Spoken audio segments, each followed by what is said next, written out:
Dober večer, Evo, dobrodošli živjo. in pozdravljeni v drugem delu epizode Travel Different for Future. Torej, danes nadaljujemo s predstavitvijo tega posebnega mednarodnega programa, ki se začel v Sloveniji in Nemčiji in ki gradi na ozaveščanju oziroma izobraževanju najmlajših popotnikov oziroma mladih popotnikov za boljši turizem prihodnosti. Ponovno sta z nami aktivni prostovoljki programa, torej prostovoljkinji programa Nadica Žnidar in Anja Podlipnik. Predtem pa spet nekaj osnovnih informacij o sami oddaji in popotniškem združenju. Torej, kot verjetno že veste, oddajo organizira Popotniško združenje Slovenije, moderira Matilda Nipič, poteka pa v sodelovanju z organizacijo Mladi Maribor oziroma Mladinsko-kulturnim centrom Maribor. V prejšnjih epizodah smo izpostavili izbrano dobrodelno akcijo popotniškega združenja in jo na kratko povzemam tudi tokrat. Torej, v okviru popotniškega združenja lahko prispevate in pomagate otrokom do oddiha na morju v mladinskem zdravilišču letovišču Rdečega križa, to je Debeli rtič. Sodelujete lahko tako, da bodisi namenite del dohodnine, bodisi uporabite direktno nakazilo ali SMS donacijo. Za več informacij pa obiščite oziroma lahko obiščete spletno stran popotniškega združenja. Tako da, Nadica in Anja, ponovno pozdravljeni torej v oddaji. Sedaj pa je čas, da nadaljujemo z debato oziroma predstavitvijo tega zelo zanimivega projekta. Tako da, dobrodošli najprej. Živjo, hvala, Jan. In o čem točno bomo danes govorili pod naslovom Kako delamo z mladimi v praksi? Mogoče kaj informacij takšnih začetnih? Ja, torej mi se bomo danes v bistvu pogovarjali malo bolj praktično o tem, kaj počnemo, kakor smo se v prvem delu, ne, se pravi, tam sva bolj predstavljali, kaj naš projekt sploh je, cilji in tako. Danes bomo pa bolj konkretno, kako to delamo, kako izvajamo delavnice, ne samo kako v šoli, ampak tudi kako smo jih razvili, kako smo sploh prišli do te ideje. Tako da, evo, danes se bomo res pač poglobili malo v to. Torej, neko ozadje tega, kako ste sploh osnovali te vaše temeljne produkte, lahko rečemo, projekta, ne? Tako, ja. In tudi, pač tukaj tudi recimo, če bi se nam kdo pridružil, bo zdaj v tem modelu videl, kaj konkretno bi delal. Tako da, evo, zdaj lahko kar se premaknemo na naslednji. Ja, tako. Okej, pa za začetek, malo kdo mi sploh smo, kako sodelujemo, malo nas, a ne. Se pravi, razen prostovoljcev, ki sem nas že kar večkrat omenila, so tukaj še naši mentorji. To so zdaj vsaka država ima nekako svojega mentorja. Zdaj mi imamo pač eno svojo mentorico, Anjo, potem v Nemčiji imajo v bistvu dva nekako predstavnika, se pravi dve osebi, ki se vedno udeležujeta naših srečanj. In potem pa so še v Španiji in pa na Portugalskem, ampak zato, ker sta pač državi v bistvu bolj novi, niso toliko vključene, kakor recimo pač Nemčija in Slovenija. Pač Nemčija in Slovenija sta te tam nekako najbolj mogoče aktivni državi, pa niti neaktivni, no, ker so to tiste dve državi, ampak pozna se, da smo pač mi že od samega začetka, oni so se nam pa malo naknadno pridružili. Ja, potem način, kako to sploh poteka, so online srečanja in pa mednarodni seminarji. Imeli smo tudi nekaj nacionalnih seminarjev, sicer letos ne, no, ampak v preteklosti pa smo imeli tudi finance za to, pa pač se tudi v prihodnosti, mogoče bi bilo to kar smiselno, smo se tudi že pogovarjali o tem, tako da če bo le možno, bomo pač to potem tudi počeli. In sicer na teh spletnih srečanjih, ki sem jih že ravnokar v bistvu omenila, tukaj gre predvsem za to, da se pač mogoče spoznamo še kakšne nove člane, pa lahko kar na naslednji slajd.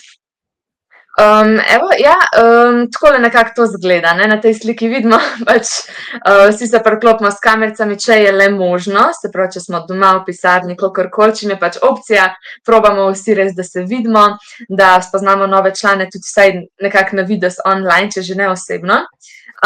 In tukaj imamo zdaj po novem prostovoljske moderatorje, pač se pravi, javita se na primer dva prostovoljca, ki bi želela voditi to srečanje. Zdaj tudi midve sva že na primer to izvedle, tako da veva, kako tudi to dejansko izgleda. In sicer pač se dobiš z mentorji, se malo pogovoriš, kakšne so mogoče teme, ki jih bi bilo vredno izpostaviti, a je kaj nujnega, a je mogoče bolj na nama, da nekaj izbereva. Potem pa tudi pri sami vsebini pomagajo dosti drugi prostovoljci, naprimer, če je bil kdo na kakšni Erasmus izmenjavi, če je kdo, ne vem, individualno počel kakšne službene zanimive stvari, ki so na to temo, se pravi trajnostna potovanja, turizem, ne, kakršnekoli take teme so seveda vedno dobrodošle, tudi kakšni zunanji.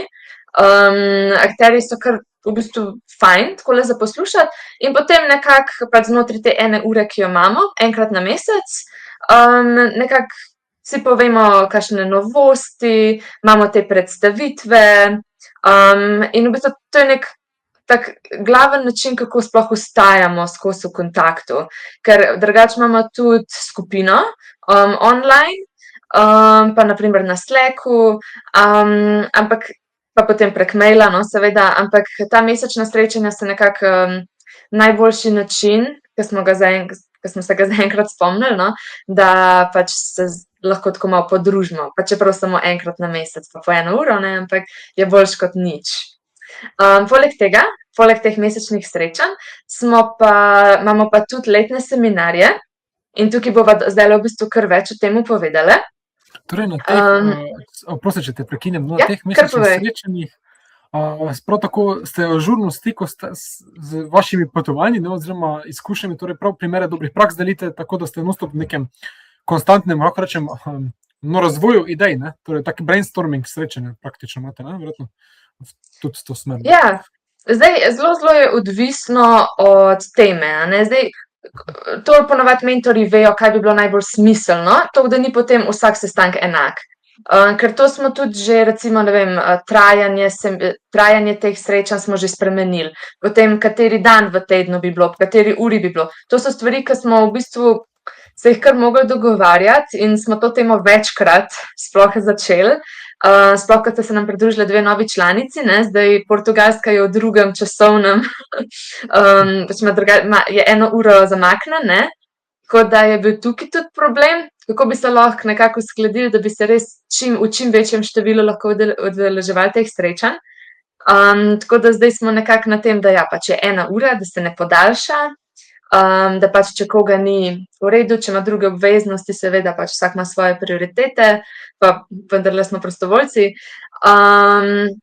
No, in nekako smo že po 4 letih še vedno nam uspeva mesečno izvajati ta srečanja, no, je kar uspešno, ja. Potem pa lahko kar zdaj nadaljujemo. In sicer zdaj bomo midve malo predstavljali tele seminarje, ki smo jih že imeli, oziroma te, ki še bojo. In naš prvi seminar je bil v Sloveniji, v Portorožu, in to je bilo poletje 2022. Tukaj smo se zbrali, se pravi, Slovenci in Nemci. Bili smo torej v Portorožu, tam nekje pri Belem križu, oziroma tam na hribu je to. In ta recimo prvi seminar je bil bistveno drugačen od, ne vem, lanskoletnega, ne. Vsako leto je res, so drugi prostovoljci, druga tema, ni zdaj, da na primer, če si bil na enem, ti bo na naslednjem dolgčas, pač, ker je vsakič res gre se za nekaj drugega. Tudi ko se prijavimo na razpis prek Erasmusa, recimo za sredstva, se tudi pač moramo že takoj povedati, kakšno temo bi želeli, oziroma kakšno temo bi pač imeli na tem seminarju, da sploh odobrijo, in pač mora biti neka pač taka tema, ki je, bom rekla, tudi na nek način trajnostna zdaj v našem primeru, ne, ker se ukvarjamo najbolj s trajnostnim potovanjem, pa pač turizem. Tako da tukaj v Portorožu je bil glavni cilj sestaviti te delavnice. Se pravi, tukaj smo se pogovarjali o tem, kako bi lahko sploh, kako bi te delavnice sploh izgledale, kakšne bi bile teme. Na primer, bili smo v skupinah in vsak si je izbral neko temo, to so te teme, ki jih imamo tudi zdaj v bistvu za delavnice, ne? Ampak takrat še niso bile toliko razvite, takrat je bilo malo bolj posplošen, malo bolj tako vse še, ne, začetniško. In potem smo, ja, brainstormali. Znotraj skupine smo pač dali neke ideje, kaj bi lahko bilo, kako bi lahko izgledala prav ta glavna delavnica, prav ta glaven delovni del delavnice, no, bom rekla. In smo zasnovali nekih 6 takih idej, ki so se zdaj tudi implementirale v bistvu te delavnice, ki jih dejansko ponujamo. Seveda to se je z leti še malo spreminjalo, smo popravljali, ampak čista osnovna ideja se je razvila na tem prvem seminarju. In zato je bil tudi ta, bom rekla, najbolj delaven. Tukaj smo res se ful trudili, tukaj smo se vsi spoznali, prvič smo se videli v živo, tako da tak produktiven seminar. Res se je pač poznalo, da še iščemo, da še ne vemo čisto točno. Potem pa imamo drugi seminar. To je bilo pa v Nemčiji, Hanover, zato ker v Hanoverju je Janun, se pravi ta nemška organizacija, s katero popotniško združenje sodeluje. In pa otok Neuwerk. To je sever, ja, čist zgoraj severen del Nemčije, že bolj blizu skoraj Danske. In tukaj recimo je bilo meni že tako na začetku zelo zanimivo, ker sem sploh komu povedala, da grem pač na nemški otok, ker noben ne ve očitno, da ima Nemčija otoke.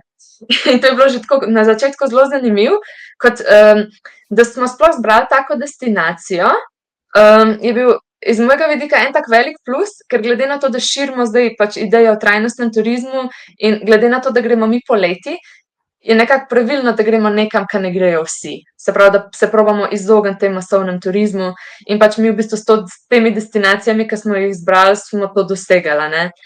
Smo šli pač v Hanover, smo šli tudi na sedež te organizacije, s katero sodelujemo, Janun, potem pa smo se premaknili v Neuwerk, na otok. In tukaj smo še naprej razvijali te delavnice, ki smo jih že v Portorožu pač načeli. Tukaj smo potem še tudi malo različne opcije takih dodatnih aktivnosti, ki bi jih lahko dodali v delavnice. To smo tukaj kar dosti razvijali. Tukaj je bil zelo aktiven Achim, on je pač nekako mentor nemške ekipe in on je tukaj v bistvu, ker ima že zelo, zelo veliko izkušenj, je tukaj tudi nam malo predstavil svoje delavnice, ki jih izvaja z vsemi raznimi, no, z osnovnimi šolami, starejši tabori, vse možno. In nam je on to nekako malo predstavljal in je rekel, če bi mogoče bila pa opcija kaj od tega vključiti v naše delavnice. Tako da je bilo veliko tega izmenjavanja mnenj in pač nagrajenju tega, kar smo že imeli, oziroma potencialnem spreminjanju. Ker seveda od prvih idej naprej se je še toliko spreminjalo, da včasih sploh ne veš, da gre za isto stvar več, ne. Pač res toliko truda, toliko energije smo v to že vložili. Potem pa, ja, no in drugemu je sledil tretji seminar. Torej, tukaj ste bolj kot ne tako kristalizirali vaše ideje, pa verjetno še bil ta zagon, entuziazem, veliko idej, ne, ta verjetno na začetku navdušenje nad vsem. Ja, zaradi tega, ker recimo pri prvem seminarju smo bili še malo zmedeni. Smo bili še malo tako, okej, ampak kaj pa če, kako pa, V drugem seminarju nam je bilo že malo jasno. Se je že nekako vedel, kam gremo, približno kako pač je zdaj res že zasnovan in kako bi to sam nadgrajevali, kako bi še naprej razvijali. In tukaj smo tudi lahko naredili že evalvacijo nečesa, kar smo imeli odprej. In tudi na teh online sestankih, ki smo jih imeli med prvim in drugim seminarjem, so bile tudi to že teme. Tako da, ko smo prišli na drugi seminar, smo pač že malo vedeli, o čem bomo govorili, smo prišli pripravljeni, ne. Je bila pa seveda tudi ekipa že pol malo spremenjena, niso bili vsi isti prostovoljci kot na prvem seminarju, nekateri smo se ohranili. Jaz lahko povem, ja, da sem bila že od prvega seminarja pa vse zdaj do zadnjega, in mi je bilo prav zanimivo v bistvu gledati, ja, kako prehajajo pa grejo prostovoljci, pa ker na koncu res vsakega spoznaš, z vsakim se imaš čas pogovarjati. In ne vem, se mi zdi, da te kar malo motivirajo taki seminarji, še potem ne samo za potovanje, ampak tudi tako na splošno za življenje. Ti dajo malo tak, kaj pa vem, ljudje te navdušijo s tem, kar sami počnejo, ker tu na teh seminarjih so velikokrat taki ljudje, ki že imajo kakšne izkušnje ali pa si želijo takih izkušenj, pa so že veliko slišali o tem. In ko se ti z njimi pogovarjaš, ne vem, te kar nekako se te malo prime. Tako da to je res, je lepo, no. Torej, prav, res, mislim, se povežete, govorite na nek način enak jezik, ne, v smislu. Tako. To me pa zanima, to kar pogosto mi tudi v športu omenjamo, ne, to kemijo ekipe, ne, kohezivnost ekipe. Še kakšno informacijo se mogoče to bolj za na konec, ne, ampak vseeno, kako bi vi opisali, kako bi vi dve opisali delovanje vaše ekipe, ne, na podlagi, mislim, prvega pa pol drugega naprej, srečna, se še bomo o tem verjetno zdaj govorili, ampak to, kako ste vi povezani, se zelo lepo izpostavila preko tega, da se zelo lahko pogovarjate, zato ker imate iste interese, če nimate izkušnje in si želite dobiti takšne izkušnje, ampak kako bi opisala, mogoče na kratko še povezanost znotraj ekipe, pa ta mednarodni dialog, ne, medkulturni dialog, ki ga imate?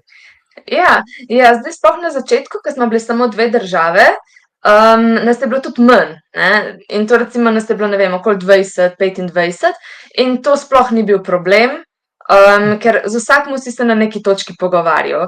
In na koncu si bil povezan kot cela skupina, niso se toliko delale manjše skupince, nekako je šlo, vsi so znali tudi angleško. Nekateri Slovenci so hoteli še malo angleščino strenirati, nekateri Nemci so se malo zanimali za slovenščino. Pač je tudi tako malo o državah, a ne, se ni zdaj samo, da tam delaš na projektu, ampak tudi pač se spoznavaš kulturo države, tudi osebe individualno, in to na koncu ti še skoraj bolj ostane v spominu kot sama tema, ne, se pravi ljudi, ki jih spoznaš, država, ki jo obiščeš. Tako da, ja, bi rekla, da kot skupina smo se kar povezali. V teh dneh seveda pač je nekdo, s katerim se bolj povežeš kot drug, ampak če zdaj posplošimo, bi jaz rekla, da skupina se pač dobro, skoraj vedno ujame, ker kakor smo omenili, pač to je neka skupina s podobnimi interesi. Tako da nekaj se imaš z vsakim za pogovarjati, ne. Ja, še kakšno vprašanje ali gremo zdaj lahko kar naprej? Lahko gremo naprej. Okej, super.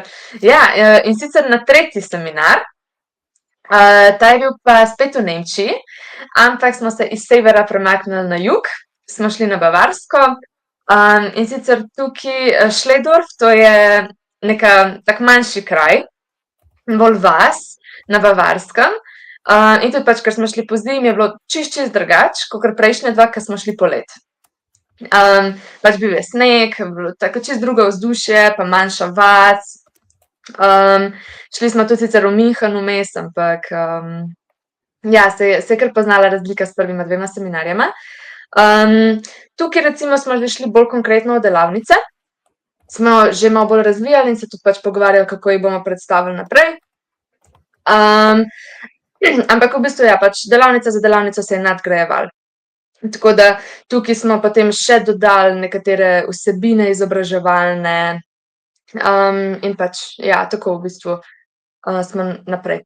Tako da potem že 4. mednarodni seminar, evo, to je bila pa spet Nemčija, pa smo šli spet v Hanover, to, kar smo bili že na 2. seminarju, potem smo šli pa na drug otok, se pravi namesto Neuwerka smo šli na Föhr, in potem še v Hamburg. To je bil kar daljši seminar. In tukaj je malo spominjalo na Neuwerk, sama pokrajina in tako, ampak se mi zdi, da je bilo pa že res potem drugačno vzdušje, ker ste se nam pridružile že Španija in Portugalska. In tukaj se vidi že na tej sliki mogoče, no, da nas je bilo kar več. Tako da tukaj smo se že pogovarjali potem za zdaj zadnji seminar, ko smo bili pa na Portugalskem. In tukaj smo se že o tem pogovarjali s Portugalci direkt, ne, kaj bi imeli oni za povedati, kaj bi imeli za deliti, za dodati, ker vseeno, ko prideta 2 novi državi, je treba kar, ne bom rekla začeti na začetku, ampak na nekih točkah pa. Ker ne, cel naš sistem je temeljil na, ne vem, šolskem sistemu Slovenije pa Nemčije, ali pa destinacijah, atrakcijah Slovenije, Nemčije. In ko prideta 2 novi državi, je to treba kar malo prilagoditi.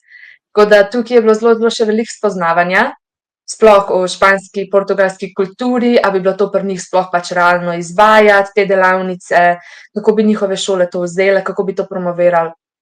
Tako da na tem seminarju se je pač spet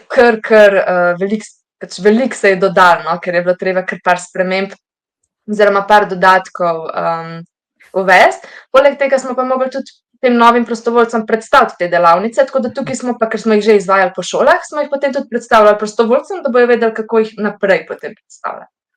Torej Okay. to ste, kar lahko rečemo, mogli reorganizirati, oziroma to je spet ena izmed teh takšnih razvojnih faz v vaši kohezivnosti ekipe, Tako je. da ste se razširili, začeli nekaj znova, postavili dodatne temelje, kakorkoli. No. Je lepo slišati, ko se širi, no, in tako zdravo raste organizacija oziroma ekipa, ki dela na takšnih projektih. Ne. Kaj pa mogoče kakšen taki zaplet, ne tako negativno, pa takšen zaplet, nekaj, kar ste morali veliko truda vložiti, da ste lahko premagali, pa lahko to neka tehnična stvar glede organizacije konference, pa kaj bo ta največja ovira mogoče tukaj, ko ste se poširili še na 2 nove državi? Mislim, ena taka zadeva, no, je že angleščina, pa predvsem velikost skupine. Tukaj nas je bilo že pol nekje bolj 40. Skoraj da se je podvojilo število prostovoljcev in to se je pač zelo poznalo. In pri organizaciji in potem pri samih odnosih so bile že malo bolj skupince. Pa niti ne zato, ker smo se že nekateri poznali naprej, ker to bi rekla, da se niti nismo, ker pač se toliko menjavajo prostovoljci, da na 4. seminarju je že mogoče 3 iz prvega, ne več, ne.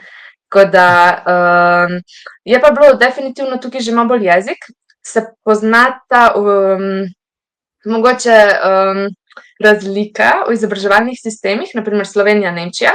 Se mi zdi, da smo bolj kar vsi govorimo takoče angleško, medtem ko Španija, Portugalska pa tukaj malo manj in so se zelo mogli truditi in so tudi se, ampak je potem prišlo mogoče malo do tega razkoraka tukaj in smo se malo manj povezali oziroma se je bilo malo težje povezati, kakor na prejšnjih seminarjih, ko sta bile pa samo 2 državi, ne. Tukaj pač ne samo jezik, tudi potem število ljudi in tako, ampak je bila mogoče to je bil tak največji problem, bom rekla, ali pa potem tudi pri vsebinah delavnic. Na primer je bilo treba to, kar smo že imeli, zelo prilagajati pa prevajati. In mentorji, na primer teh 2 organizacij, Španije in Portugalske, niso bili še toliko vključeni, nekaterih tudi ni toliko zanimalo, mogoče sam projekt, kakor Nemčijo in Slovenijo. In je bilo kar dosti na prostovoljcih, da so oni to sami se mogoče bolj angažirali, ker pač niso imeli nekoga odzadaj, ki bi vse namesto njih počel. Tako da se je iz tega vidika je bilo kar veliko dela, no. Zanimiv pogled v dinamiko razvoja, no, tega. No, zdaj pa, torej 5. mednarodni seminar je bil pa moj prvi, ker sem se jaz programu pridružila jeseni 24. Tako da jaz sem pa že padla noter v en uveljavljen program, ustanovljen. Tako da v bistvu bili smo pa na Portugalskem, v Lizboni in pa v Viana da Castelo. Tako da v bistvu ta program, seminar je pa v bistvu bolj temeljil na to, kako promovirati program Travel Different for Future na družbenih omrežjih s pomočjo digitalnih metod. Tako da delali smo, v bistvu, dali smo se v različne skupine, koga jih zanima, recimo prostovoljstvo, inkluzivnost, narava, recimo, če nekoga bolj zanimala sama kultura države, je šla v tisto skupino in potem po skupinah smo delali na področju pač digitalnih metod, kot na primer pisali smo članke, bloge, delali smo tudi TikTok videe in s tem pač poskušali čim bolj promovirati naš program. Tudi preko člankov, recimo izpostaviti pomembnost prostovoljstva. Meni je recimo prostovoljstvo zelo pomembno, kot sem že omenila, tudi recimo jaz imam zelo rada otroke in rada delam z otroci. Sama sem tudi prostovalka na Debelem rtiču pri Rdečem križu, kjer pridejo otroci iz revnejših družin. In recimo tudi ta je bil moj članek o tem, kako je v bistvu lahko prostovoljstvo ne samo potovanje, ampak lahko v bistvu tudi ga izvajaš v domačem kraju, v domači državi in da ni namen prostovoljstva samo pač potovanje in da nekaj vidiš, ampak v bistvu, in da doživiš tudi sam, ampak da v bistvu daš nekaj dodano vrednost tudi drugim. Recimo jaz, ko sem na Debelem rtiču, ko vidim otroke in ko vem, da jih razveselim in jim dodam nekaj več, to mene razveseli in jaz kar svetim jaz na Debelem rtiču, ker vidim, koliko jim recimo to pomeni, ker te otroci so res iz različnih družin in v bistvu potem se tudi meni zaupajo in tako. In je zelo lepo delati in videti, koliko otrokom resnično veliko pomeniš in jim daješ nekaj. Torej, jaz sem delala na tem članku, drugače pa, da se vrnemo še nazaj na seminar. Ko smo bili v Viana del Castelo, smo se tudi pogovarjali z različnimi prostovoljci iz European Solidarity Corps, ki skrbijo v bistvu za prostovoljstvo po Evropski uniji. Recimo, oni so tam nam različne izkušnje njihove povedali, ko so prišli iz različnih držav na Portugalsko in opravljajo različna dela. In je bilo zelo zanimivo slišati recimo njihovo perspektivo in njihov odnos do prostovoljstva, zakaj njim veliko pomeni to in zakaj se poleg prostovoljstva, da se lahko tukaj potem še trajnost skupaj povežemo. Tako da to v bistvu je bil na tem je temeljil mednarodni seminar na Portugalskem. Ampak vidim, da se ne zaključi pri 5., da imamo še kar seminarja. 6. mednarodni seminar bo pa letos polet in sicer v Španiji. Tako da, če mogoče želite se pridružiti po potniškem združenju, pa bomo šli, pa boste tudi sami lahko doživeli. In potem še 7. mednarodni seminar, ki bo pa v poletje 2017, bomo pa spet prišli nazaj v Slovenijo. Torej, veliki krok ste speljali. Ja, bomo naredili cel. Pa kot si prej lepo izpostavila, torej takšno delo je za tebe zelo izpopolnjujoče, torej za vas prostovoljce. Tako je, ja. In na tej točki bi mogoče vprašal, da namedimo kako besedo dve samemu prostovoljstvu. Prostovoljstvo je navadno čar, tisto, kar da dušo samemu delu, navadno tudi tiste prireditve, če gledamo lokalne, v katerih je večino prostovoljcev, so bolj zanimive, bolj tako atraktivne oziroma bolj pristne. Načeloma je prostovoljstvo nekaj posebnega. Oziroma, da ne bom jaz predolg, zakaj ste se videli na začetku sploh odločili za prostovoljstvo? Mislim, Nadica, ti si sedaj izpostavila mogoče, jasno, ampak če še enkrat izpostavite obedve, kaj je tisto, kar vaju nagovorilo, da prostovolite? Da drugim in v bistvu kot drugim deliš veselje, s tem ga v bistvu tudi sam čutiš.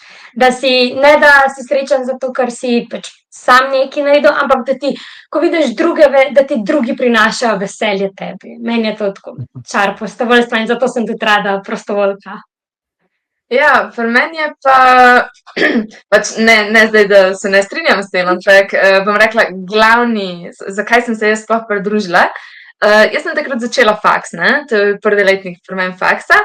In preprosto, ne vem, bila sem v novem okolju, mogla sem se preseliti zaradi faksa, spoznala sem milijon novih ljudi, res čisto neko novo okolje. In sem mi zdela, veš kaj, če sem pa že toliko nekih novih zadev, pa lahko še nekaj, In nekako sem čutila, da tisti čas, ki sem ga še imela na razpolago, da bi ga lahko nekam investirala, da bi lahko nekaj drugega še počela, da bi se sama še kaj dodatno naučila, se pravi, ne samo na faksu, ko gre bolj teorija, ampak da bi še praktično dobila kakšne izkušnje. Zdaj se mi je da sem na tej neki točki v življenju, ko samo teorija, ne vem, mogoče ne bo toliko koristila, ker je bila že prej srednja šola, je bila že osnovna šola in se mi je zdelo, da kot neko dopolnilno dejavnost faksu bi lahko bil kakšen projekt, pa sem pa slučajno zasledila tega in evo, sem še vedno tukaj, tako da se mi zdi, to marsikaj že pove.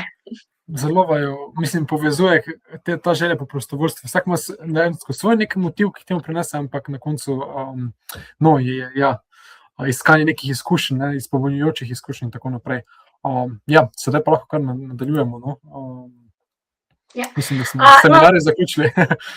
Tako, no, torej, da se malo vrnemo nazaj na v bistvu, kaj je v bistvu sploh bistvo našega projekta, je, da mladim srednjim šolcem predstavimo različne delavnice in različne oblike potovanja in kako biti okolju prijazni. Torej, najbolj popularna je mikroaventura, kjer v bistvu mladim pokažemo način, kako potovati, ne da bi šli nekam daleč. Torej, v bistvu je zelo tudi sami morajo delati, sami morajo pripraviti lastno mikroaventuro v radiju njihovega okolja, morajo iti na 3-dnevni izlet, da postavimo jim neki budget, neka merila, kaj morajo upoštevati, kaj ne, in potem v bistvu sami pripravijo svojo mikroaventuro in s tem jim probamo pač poskušati razložiti, da v bistvu ne rabijo iti daleč, da bi doživeli nekaj zelo lepega oziroma eno novo izkušnjo. Ta je zelo tudi primerna za mladoletne, ker recimo mogoče starši ne bi dovolili, da grejo kam daleč pa za ne vem koliko časa, ampak če pa rečejo, jaz bi šel pa danes za 3 dni tjale v bližino nekam prespat, s tem bi se pa potem mogoče malo strinjali. No, v bistvu to je bistvo mikroaventure. Potem potovanja za mlade. Tukaj jim pač poskušamo predstaviti različne možnosti potovanja, na kakšen način lahko potujejo in da v bistvu potovanje ne rabi biti neko zelo neka draga stvar, da je v bistvu nedosegljiva. Tukaj v bistvu tudi sami zelo veliko delajo in se postavijo, recimo, je princip roleplaya. Imamo različne oblike potovanja, kot je na primer au pair, workaway, potem internship, pripravništvo in v bistvu imajo med sabo v skupini morajo delati roleplay na ta način potovanja in s tem predstavijo drugim, kaj v bistvu je sploh bistvo določenega potovanja. Potem mobilnost in podnebne spremembe, kot smo že omenili, je v bistvu najbolj razširjena in teoretična delavnica. Tukaj jim predstavimo v bistvu, kako turizem vpliva na planet, pač recimo glede temperatur, glede emisij, koliko recimo emisij povzročajo pač določena potovanja. Tukaj je tudi konkreten primer, morajo sami narediti raziskavo potovanja v Pariz z različnimi, recimo z avtomobilom, z vlakom, z avtobusom in z letalom in kakšne so razlike v potovanju, če gremo na primer z avtomobilom in z letalom, kakšna je recimo, kakšna je razlika v ceni, v času, tudi v pač zabavi, koliko jim je všeč in potem kako tudi to vpliva na okolje. Potem okolju prijazni šolski izleti, ko smo tudi že pač omenili, so v bistvu tem, da tudi dijaki sami probajo narediti en določen šolski izlet, ki bo bil bolj trajnosten in okolju prijazen. Potem okolju prijazne počitnice se v bistvu bolj osredotočamo dejansko na čisto okolje, ne na sama potovanja, ampak gre samo kako ohraniti pač lepo okolje. In pri ogljičnem odtisu in izravnavi pa tudi v bistvu pač se ne osredotočamo res toliko na kulturo, na potovanja, ampak bolj recimo tudi na okolje in trajnost in kako vpliva to na vse.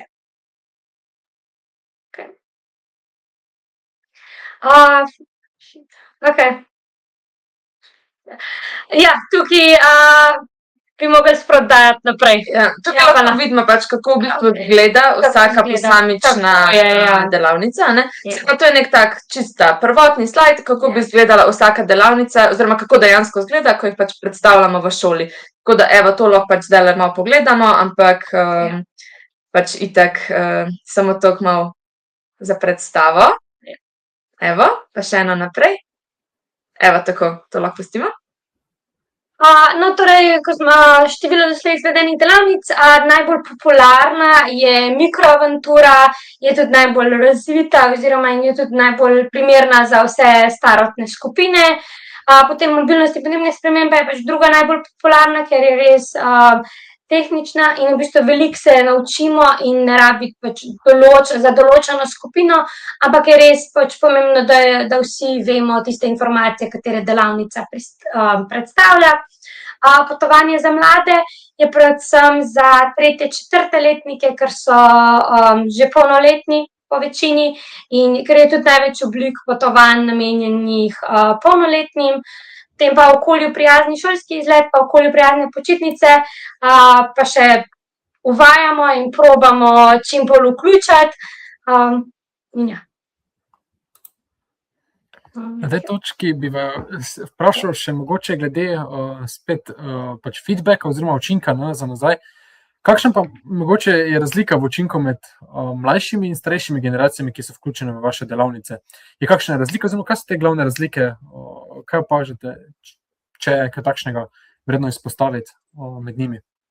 Res, da so spet različne delavnice za različne segmente, oziroma malo pomešane med seboj, ampak ja. Mislim, jaz opažam zelo veliko razliko recimo med prvimi letniki pa četrtimi letniki. Prvi letniki so še bolj tako, kaj je zdaj to, to mene ne zanima, ampak potem četrti letniki so pa že bolj in pač poznajo malo več vsebine, kaj sploh govorimo, in so tudi malo bolj zainteresirani za potovanja, ker so tudi bolj samostojni in jih tudi recimo zanima še posebej pač potovanje na budžetu, če bomo tako temu rekli. Tako da ja, je velika tudi razlika, mogoče tudi v samemu ko poslušanju pa interesu, koliko pokažejo interesa in koliko se zares zanimajo in dajo truda v tisto njihovo izdelavo določene dejavnice. Je velika razlika. Ok, kaj pa mogoče takšno, to bolj retorično vprašanje, ampak ali je več takšnih, ki še se s potovanji, mislim, ne v lastni režiji, ampak s potovanji splošno niso se kul srečali, zato ker recimo njihove družine, skrbniki z njimi ne potujejo toliko, ali je več seveda takšnih, ki so jim potovanja domača, res da govorimo o različnih načinih potovanj tukaj za generalno, ampak kako bi vi dve ocenili recimo splošno populacijo danes? Mislim, je veliko takih, ki potujejo, ampak predvsem s starši in z družino, Takih, ki že sami potujejo ali pa recimo s prijatelji, je bolj malo, Saj jaz nisem imela s tistimi, ki sem delala, so bili bolj ne še sam, bolj z družino in tako. In bolj družina tudi odloča, kam bojo šli, na kakšen način bojo šli, ko imajo zelo starši, ja, mi bomo določili to in to in to. No, in v bistvu pač s temi delavnicami poskušamo pač dijake ozaveščati, mogoče bi pa jaz staršem predlagal pa ta način, da bi posledično bilo pač tudi bolj trajnostno, kot da bi tudi bili starši ozaveščeni, Ja, mogoče tukaj sam dodam, da edino, kar pa sem jaz še opazila, je pa na primer, da to, kar pa grejo brez staršev, je pa velikokrat, da so že bili na večjih šolskih izletih, ali pa vsaj te ekskurzije, ali pa recimo kakšni te športniki tudi velikokrat omenjajo kakšne priprave. Tako da neke izkušnje, to se pol pri malo starejših se opaz, da malo več mogoče kakor mlajši, ampak bi rekla, da vsak, če ne drugega, grejo na Hrvaško poletno. Tako da vsak skoraj nekam gre, se zdi, kakor, Lahko rečemo tako pričakovano, da te sheme v tem, kaj potovanje in na kak način se potuje, so seveda od staršev pogojene tudi športa, pa manj od družbe tudi, ampak vidimo, da še pač kje je glavna vloga oziroma kje nastanejo te sheme, v tem, kaj mi razumemo kot potovanje in kaj ga prakticiramo. Tako da zelo lepo ste to vse povzeli. Ponovno smo tukaj na ogledu te spletne strani, oziroma za na konec še kakšna beseda z vajne strani, predtem vama zastavim zadnje vprašanje.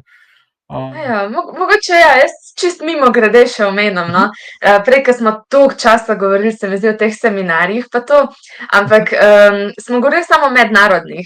Bi pa mogoče samo menila, da neko krajše obdobje, preden sta se pridružila Španija pa Portugalska, so bila tudi nacionalna. In sicer smo imeli mi enega v Ljubljani, poleg tega, ker to smo pa že tudi v prejšnjem delu omenjali, da je bila ideja še hostlom predstaviti to idejo, se pravi, da ne bi samo v srednjih šolah izvajali, ampak še tudi drugje.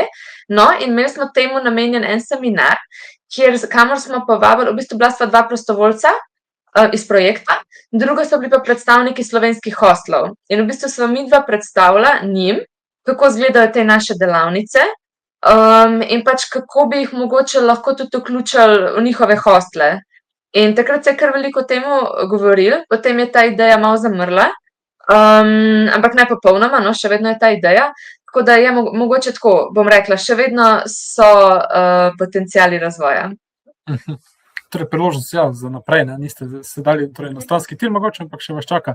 In kaj je to vajna glavna vizija za prihodnost, oziroma karkoli bi glede prihodnosti izpostavili, karkoli na splošno, če veselite nadaljevanje dela, no, in tako naprej.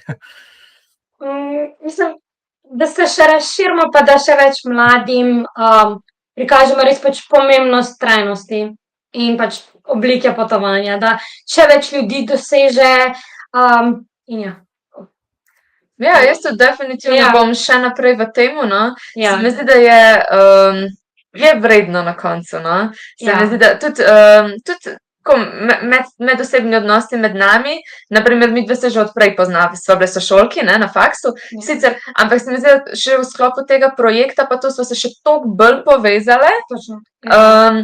pa ne samo midve, ampak tudi z drugimi prostovoljci, ne glede na to, si jih že prej poznal, ne, ampak si se toliko povezal, da se mi zdi, da ni to nekaj, kar bi hotela stran vršiti, no, tako da, ja. Zelo lepo. In s tem zaključujemo torej, današnje srečanje. Ja, vsi, ki ste nas spremljali, ste vabljeni tudi k ogledu prvega dela, v katerem smo govorili o temeljnih ciljih izbranega projekta in ga še tudi začeli opisovati, ne. Torej, ja, pa zahvaljujemo se vsem, ki ste nas danes spremljali. Preden se poslovimo, izpostavljam tudi spletno revijo Globetrotter, torej tisti, ki še niste zasledili, spoznali, ste vabljeni k branju, ne, nahaja se na spletni strani Popotniškega združenja in v različnih številkah se nahaja veliko število različnih člankov na svetu, se strani prostovoljnih novinarjev in prostovoljcev Popotniškega združenja. Torej, ja, na tej točki pa tudi zahvala vama, Anja, tebi in Nadja, za tebi za to, da ste sodelovali v oddaji, da ste si vzeli čas in predstavili ta projekt in seveda svoje izkušnje in dejansko znanje, no, ki ga delite. Tako da ja, še enkrat hvala. Ja, hvala. Na tej točki pa vam želim tudi uspešno navdihujoče delo še vnaprej. Tako da ja, posnetek epizode, to drugega dela bo tudi objavljen na YouTube kanalu Popotniškega združenja, lahko pa ga boste poslušali tudi v obliki podcasta. Do naslednjič veliko potujte. Če vas zanima slučajno Travel Different for Future, se prijavite, drugače pa se vidimo naslednjič. Bon voyage. Adios.